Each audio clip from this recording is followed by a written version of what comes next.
Hi guys, what is going on, and welcome back to another video on Conqueror's Blade. So, Tercio's second time around.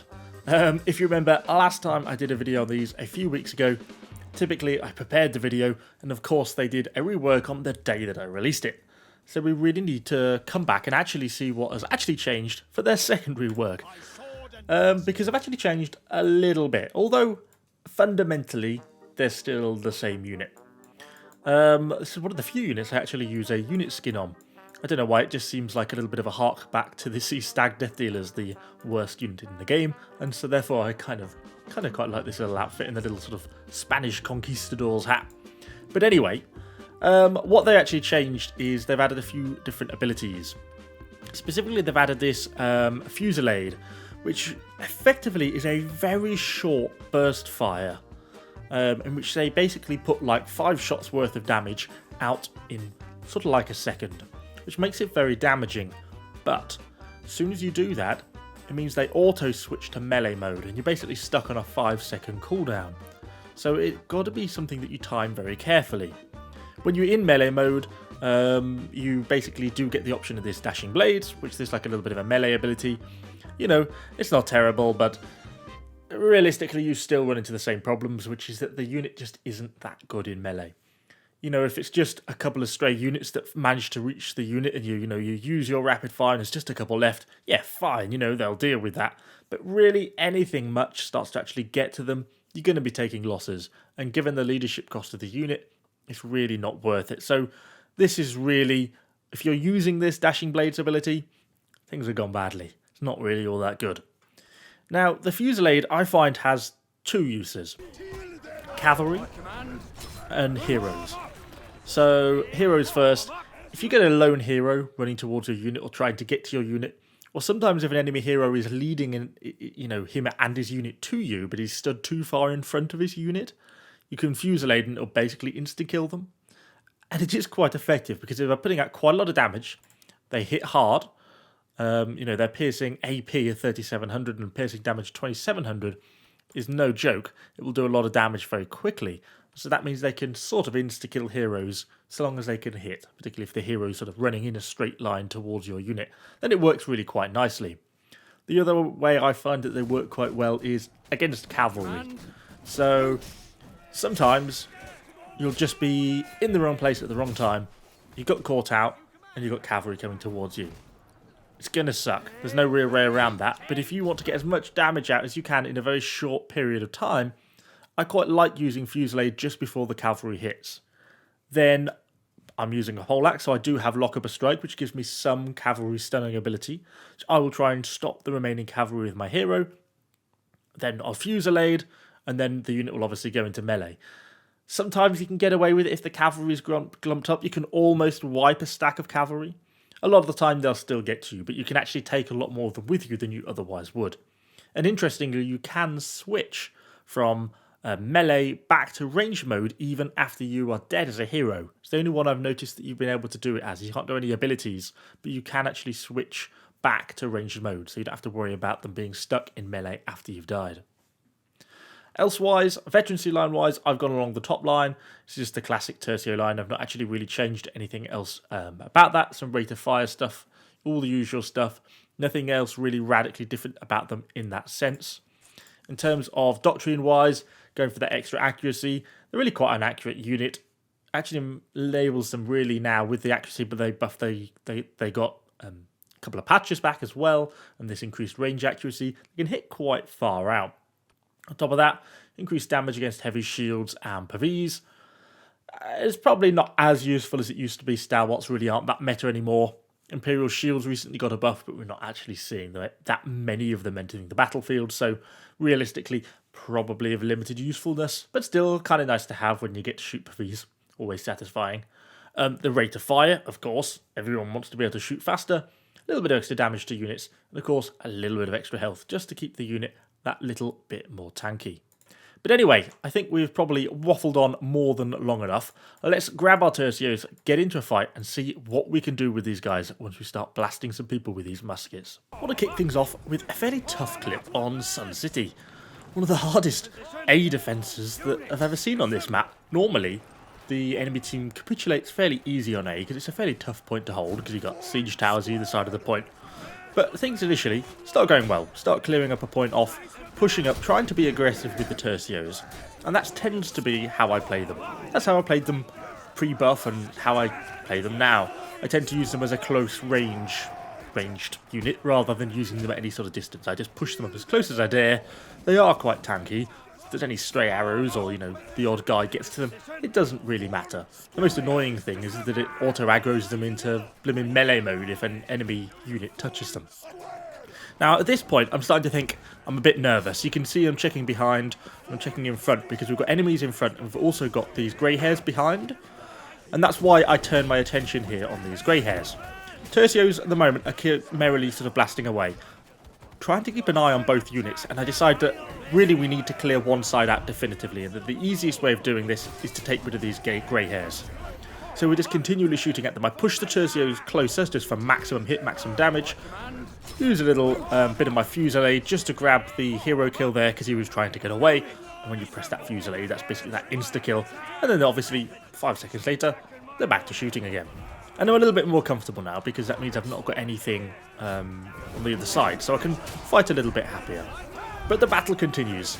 We're up to coming up 45 kills, coming up to 50 kills shortly, as they're still throwing more units up the stairs to try and stop us getting to the A point. And they come up with this unit of Reapers, actually fairly damaging, and suddenly we haven't got a lot left in front of us. I go in for a treb because there's a lot pouring out the top of that staircase, but I'm aware that we're starting to get in trouble a little bit here. Get a few hits on the treb, but I'm pulling the unit back down the stairs, grab ourselves a hero kill with the treb. When it was just these few palace guards, I decided that prefecture guards, I decided that odds are they were probably going to be off prefecture drill mode already by that point, so it was worth risking a few of them reaching the unit, and it's okay, they don't actually really do any damage here. And we can pick up a few more kills, but I don't notice this unit of shields. Thankfully they stop. The pike comes in, does get a chunk of damage, but ultimately it costs him his life, and he doesn't really get many kills, just 3 of the unit, and I go and throw them back to the supply point. Unfortunately get hit by a few friendly trebs, and now we've all got to deal with unit of shields and these Forte. Team member pushes in from the side, which gives us an opportunity to really start to get stuck in. As the team goes in, going with them, and we just have a little bit of hero hand-to-hand fighting as we get in and get some kills going. But the unit's obviously on the way back to the supply point, hopefully getting healed up shortly, and we can kind of bring them back in for the final push back onto A, because we have still got some attacking to do. Go for a few kills on these palace guards since they were just basically left undefended, and well, it'd be rude not to, wouldn't it? The unit by this point though is healed back up, so we're calling them back to us because we still haven't been able to get on to the A point here. There's quite a lot of enemy heroes still on the other side, getting a little bit of cap in, but far from sort of certain that we've got this one yet in the bag. Calling the unit up, and they are sort of fairly slow. I suppose I could be double tapping C here. I just don't like the fact how they turn up in a long line, particularly for a unit like this. I prefer them to move them as a block. I find them to be a lot more effective. Calling the unit back up as the enemies start to push in, and kind of come across one of the real flaws of something like this. I should perhaps have kept the unit slightly further back so they had a slightly shallower angle to shoot from. But it's kind of where do you put them here? They just don't do very well on staircases like this. And I haven't, at least initially, got enough room to push the unit up the stairs. If I put them on this top here, I felt like they'd be too close to the fighting. Eventually, as kind of things improve and we manage to get a bit more of a bridgehead on the top here, I can comfortably push the unit up. But yeah, things like those stairs, always a problem with musket units, but not something that's specific to tercios, but just to range in general if you're not an archer, so muskets. We were finally able to actually get the point, and we can kind of push through and finish off the last of these Azaps. Looks like they're going to try and make a break for it, so we might as well get what kills we can as they try and run away. And it takes us just over 80 kills.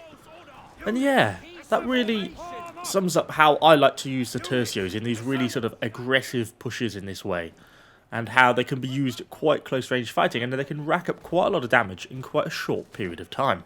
So we kick things off on clip 2 with a nice early hero kill on Riverland's castle, and I'm not really a fan of kind of doing this on this map, and that's kind of sitting up at the top with range, protected by melee, and you're basically just waiting for stuff to push up the tower. We slightly bully this poor little Nadachi as I almost roll off the tower, but managed to just about stay on. My classic weakness, siege towers. But anyway, yeah, sat up here on the top. Unit merrily blasts away. You know, they're accurate, they can shoot quite happily across, and you can see they pick up kills quite easily. Initially on some surf, but they also get damage in. Actually on some stalwarts there, so that 350 extra damage doctrine putting itself to work a little bit there. Stalwart's trying to push in. It's a good push by the enemy team, but there's just too much stuff here. 2 stacks of grey hairs alongside some pikes and all my range shooting in, and we've got halberdier sergeants and we've got flames. Puts it in a very difficult position for enemy range to realistically get through here. So the Tercios merrily blasting away at anything that really comes through. Got a little bit of stuff poking on the other side. There was a little short bow having a little bit of a cheeky look. But again, we've got a fair bit of defence here, so we can't really shoot at our Tercios. Even though he has got a unit of grey hairs of his own, it's going to be kind of hard for him to realistically push in here. It's kind of expecting normally, when you get a really good defence up here, the enemy either goes gateway or they go up on the B wall. But actually that doesn't happen here, at least not initially. We get some pushed in with some claymores, which we can quite happily sort of blast away into. The flames come over as well. Now this is kind of an interesting clip, I think, because I make so many mistakes on this one, but still get away with quite a lot. Now it wasn't the greatest start, managed to screw up a few of my abilities, get pushed off the wall by the end of Poleaxe, but the whole time the Tercios are still being put to work, and that's why positioning is so important on this unit, because they can just keep merrily blasting away, even if I'm not playing particularly well as a hero. It's all about unit positioning, and this is what's proving to be the case here. Although we are starting to take a few casualties, and I make the mistake of going up, get myself dual bladed, and I die. But interestingly, you'll note we picked up 3 hero kills there. Now, how did that happen? I used my fusillade, basically. So we got caught into a bad position. That dual blade locked me down. All the enemy heroes went for the kill on me because I'm an easy kill, because I've gone and put myself in a stupid position. And as I do that, I press 2 on the unit. The unit basically volley fires that spot, gets 3 hero kills instantly. It's really kind of impressive that the unit can do that. I'm able to switch them back into range mode before they go too far down the melee route. So I actually don't lose any or many of the unit. And we're still able to get the unit in a fightable state, even though I died with them. And that's because you can switch from range to melee even after you are dead. I think it's probably a bug. I'm not sure if it's intended or not. You're not really supposed to be able to cast abilities after death, but you can switch between range and melee, which is kind of interesting. Anyway, upon respawn, we notice we've got this little Nadachi being a bit cheeky. So we go over, and basically trying to deal with him so he can't kill these Falconetti. I'm not quite sure what the spear were doing. I'm not sure if he was his own Falconetti, but he didn't seem to be really trying that hard to actually stop them from getting killed. But anyway, with that dealt with, we're starting to get pressed on the B point. Back up, back down, here we go, over this way. Come over. I don't know why I got quite so distracted by this one little claymore here at the back, but my worry was if I left him alive, when I put my unit in the position that I want them to be in, then he's going to be right in the way and he's going to attack my Tercios. We initially leave them probably too far back. I should have pushed them a little bit further forward. I was just a little bit nervous that this point was about to get overwhelmed and that they'd stand no chance of escaping if I put them further forwards. But in reality, they would be a lot more accurate and doing a lot more damage if they were a little bit closer. So I should have been a bit more aggressive with them, taken the risk for the team and got them onto the point. But more infantry starts to turn up, and it means we can start to get the damage in. You see we're starting to rack up some kills now, and that means I can drag the unit up comfortably a lot more closer, and then we can start to get the damage in them with a little bit better. Getting some palace guards coming in. I'm just going in with my Vector Corbin, doing what damage I can as we start to clear around the corner a little bit. Quite a few enemy heroes here pushing, but feeling a lot more confident that we've got this point secure. Pull the unit up, and I can start to blast merrily down this corridor now as they try and retreat. I tend to use the focus fire in situations like this where there's a fairly narrow firing arc. It seems to just make them all fire because sometimes only a few of them seem to be able to auto-track enemies. So generally I find the sort of focus fire can be better. And anyway, we're up to over 50 kills with them now as I throw them back to the supply point. Since, well, they're not really low on ammo, but a few of them have taken a bit of damage in some of the fighting when some of the enemy units got through. And well, we've already lost a few, so I don't think we can really afford to lose too many more. Next up, we have another Evo suicide. I go in to get these coconut throwers. They're a real pain in the arse at the moment, these coconut throwers, and I thought they were worth the kill. I thought I might be able to get out, but sadly, the bleed damage caught up with me, and then we're on to death number 2, which seems to be the hallmark of these games so far.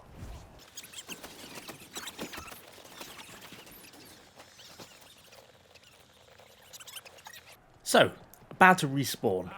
They're still putting some pressure on the B point, and if you look at the mini-map down in the corner, and kind of on the main map as well, you can see that really the bulk of the enemies are going to B. So that's my thought process. No point throwing on A if we're going to lose the B point, and actually we don't have all that long left to hold A and B before we're going to be winning this match. It's one of those cases that actually we've got a reasonable chance of just being able to hold them at this point. So I flag that B is the main point that's under attack and the main point I'm concerned about. Although actually, there's actually a bit more stuff up here defending than I thought there was going to be, so that's kind of good to see. Although, I must admit, most of it is ranged. So we're going back up, obviously, with more ranged, with our Tercios. Initially just getting stuck in a little bit with our hero against some of these Axe Raiders that we're trying to get into clear point. I have to kind of throw myself on a little bit. I'm trying to not get myself killed. I end up getting a bit caught in a corner, and I thought I was going to be done for here, because I basically get caught by these Axe Raiders. But amazingly, we managed to get out. The Axe Raiders go for a bit of a surge, do get in with a little bit of damage, but actually not all that much, so we can continue to blast away. Amazingly still alive, get hit a little bit by some enemy artillery. I think that must have been a mortar shot coming over the wall or something. But we can continue to blast away here. Really should be pushing the unit closer at this point. Push them to the side to try and avoid that artillery, but then I decide that actually I might as well just try and get them up a little bit closer, because then we can realistically be getting more damage in and doing a little bit better. Try and keep this Nidachi on the floor. A little bit harsh on the poor guy. I mean, he just gets shot to pieces, really. One of the benefits of the CC of the poleaxe. But as the enemies start to keep pushing up, we're pushing our palace guards on. And as we start to get more units pushing up to the point, I can start to be increasingly aggressive. Little Dual Blades has a cheeky go, but we get him down and actually manage to get the kill on him.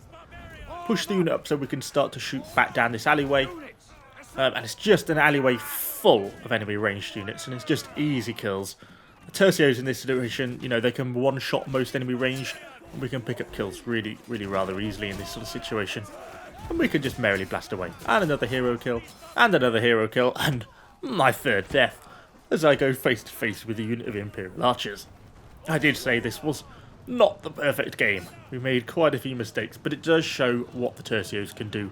As we just come up onto not quite 100 kills, but 97. Not too bad, really, all things considered for the unit. So that really sums up my experiences with the Tercios. Oh, 7 hero kills. Can't complain at that, even though 3 of them came in for 1 fusillade.